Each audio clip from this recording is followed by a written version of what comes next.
ত্রয়োদশ জাতীয় সংসদ নির্বাচনকে সামনে রেখে লক্ষ্মীপুরের 4টি আসনের মধ্যে 2টি আসনে এখনো প্রার্থী ঘোষণা করেনি বিএনপি।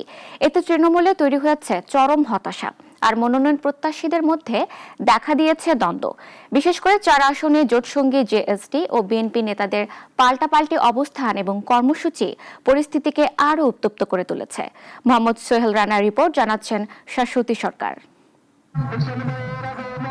আসন্ন ত্রয়োদশ জাতীয় সংসদ নির্বাচনকে ঘিরে সরব হয়ে উঠেছে লক্ষ্মীপুরের রাজনীতি।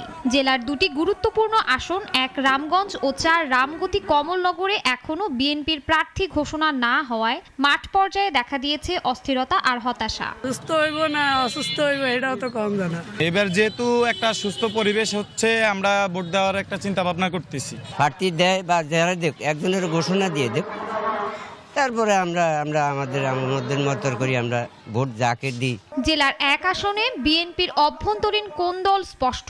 মনোনয়ন প্রত্যাশীদের তালিকায় রয়েছেন দলটির ঢাকা মহানগর দক্ষিণের যুগ্ম আহ্বায়ক হারুনুর রশিদ, রামগঞ্জ উপজেলার বর্তমান সভাপতি মোজাম্মেল হোসেন, সাবেক সভাপতি শাহাবুদ্দিন, সাবেক প্রতিমন্ত্রী জিয়াউল হকের ছেলে মাশফিকুল হক জয় ও যুবদলের কেন্দ্রীয় কমিটির সাবেক সহসভাপতি মোহাম্মদ ইমাম হোসেন। জেলার 4 আসনে উত্তেজনা আরও তীব্র। এই আসনে বিএনপির পক্ষ থেকে মাঠে রয়েছেন সহশিল্প ও বাণিজ্য বিষয়ক সম্পাদক এবিএম আশরাফুদ্দিন নিজাম। অপরদিকে জোটসঙ্গী জেএসডির পক্ষ থেকে সক্রিয় হচ্ছেন সহসভাপতি তানিয়া রব। আগামী নির্বাচনে আমরা যুগপৎ আন্দোলনে ছিলাম, জাতীয় সরকারের ওয়াদা ছিল, সেগুলো থেকে এক মুহূর্ত একটি বাক্য কোনো পরিবর্তন হয়নি।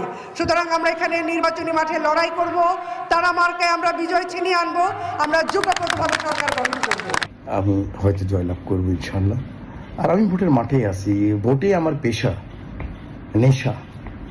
আমি বড় ব্যবসা করি নাই, গত 24 বছর কোনো ব্যবসাই করিনি, কুইট করেছি। বরং 34 বছর বয়সে আমি এমপি হয়েছি, তারপর থেকে আর বিজনেস করিনি। তবে পাল্টাপাল্টি কর্মসূচি ও কঠিন ভাষার বক্তব্যে বেড়েছে রাজনৈতিক উত্তেজনা। স্থানীয়রা বলছেন, কেন্দ্র যদি দ্রুত সিদ্ধান্ত না নেয় তাহলে বিরোধী পক্ষ জামায়াত সহ অন্যরা লাভবান হতে পারে। এদিকে স্থানীয় ভোটাররা চান সৎ ও যোগ্য প্রার্থী, যিনি এলাকার সামগ্রিক উন্নয়নে আন্তরিকভাবে কাজ করবেন। দল নয়, ব্যক্তির যোগ্যতাকেই প্রাধান্য দেওয়া হবে বলে জানান তারা। আমরা ভালো একটা প্রার্থী চাই, যে লোকে কাজ করবে, আমরা এই লোককে চাইতেছি। ভালো প্রার্থীর যার দ্বারা দেশের কাজ হয় তাকে ভোট দিন। নদী ভাঙনের কাজ যারা করবে তা করে চাই, আর যেটা রোড ঘাট কলেজ মাদ্রাসা করবে তা করে আমরা ভর্তি চাই। রোড ঘাট করতে পারবে, যে মানে ভালো কাজ করতে পারবে, এর আমি ভোটটা দেব। লক্ষ্মীপুরে বিএনপির শক্ত ঘাঁটি ধরে রাখতে হলে অভ্যন্তরীণ বিরোধ মিটিয়ে দ্রুত চূড়ান্ত প্রার্থীর নাম ঘোষণা করতে হবে, না হলে নির্বাচনের আগেই হোঁচট খাবে দল, এমনটাই আশঙ্কা স্থানীয়দের। শাশ্বতী সরকার, নাগরিক।